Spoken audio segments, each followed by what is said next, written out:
Assalamualaikum warahmatullahi wabarakatuh. Perkenalkan, nama saya Muhammad Duta dengan NIM 2410863023 dari jurusan Ilmu Komunikasi kelas A, dengan mata kuliah Hukum Media dengan Bapak dosen pengampu Yoliandre Darwis. Oke, di sini saya akan menjawab pertanyaan pertama. Dan jawaban pertama yaitu contoh kasus pelanggaran kode etik jurnalistik. Kasus salah satu media online pernah memberikan kasus kekerasan seksual dengan menampilkan identitas korban. Itu pelanggaran yang dibuatnya yaitu media tersebut melanggar kode etik jurnalistik pasal 5 karena wartawan dilarang menyebut identitas korban di kejahatan susila. Pemberitaan ini bisa membuat korban makin trauma dan mendapat stigma dari masyarakat. Penjelasannya itu adalah korban atau masyarakat melapor ke Dewan Pers. Setelah diperiksa, Dewan Pers menyatakan media melanggar kode etik dan mewajibkan menghapus atau memperbaiki berita, meminta maaf secara terbuka, membuat hak jawab. Yaitu kesimpulannya adalah masalah ini diselesaikan lewat jurnalistik, bukan pidana, sesuai Undang-Undang Pers Nomor 40 Tahun 1999. Oke, pertanyaan kedua. Jawaban kedua yaitu contoh kasus acara infotainment gosip selebriti di TV.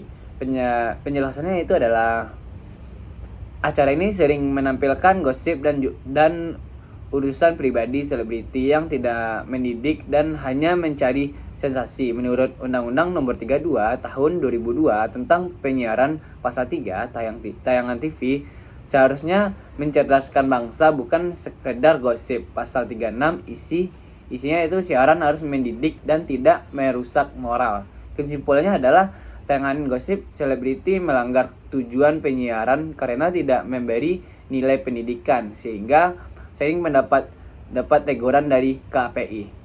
Oke, pertanyaan ketiga.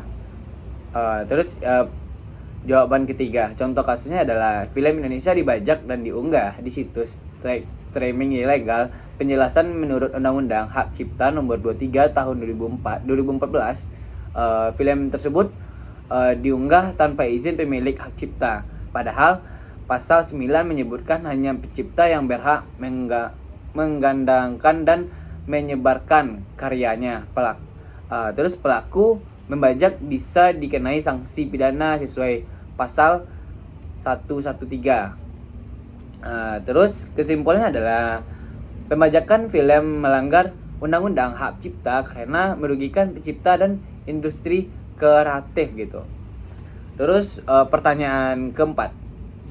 Jawaban keempat, penerapan Undang-Undang ITE dalam kasus hoaks atau ujaran kebencian gitu. Contoh kasusnya yaitu kasus penyebaran hoaks Ratna Sarumpait 2018. Ia menyebarkan informasi palsu tentang penganiayaan melalui media digital yang kemudian viral dan menimbulkan kegaduhan publik gitu. Analisis berdasarkan Undang-Undang ITE pasal 28 ayat 1 Undang-Undang ITE melanggar penyebaran berita bohong gitu yang merugikan masyarakat.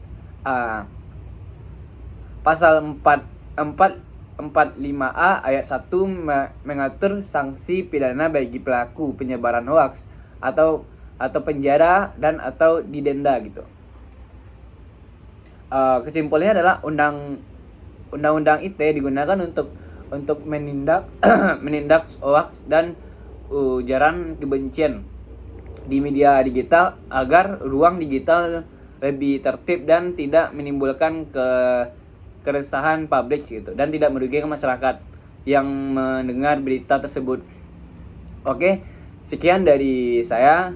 Saya akhiri video ini dengan mengucapkan terima kasih dan assalamualaikum.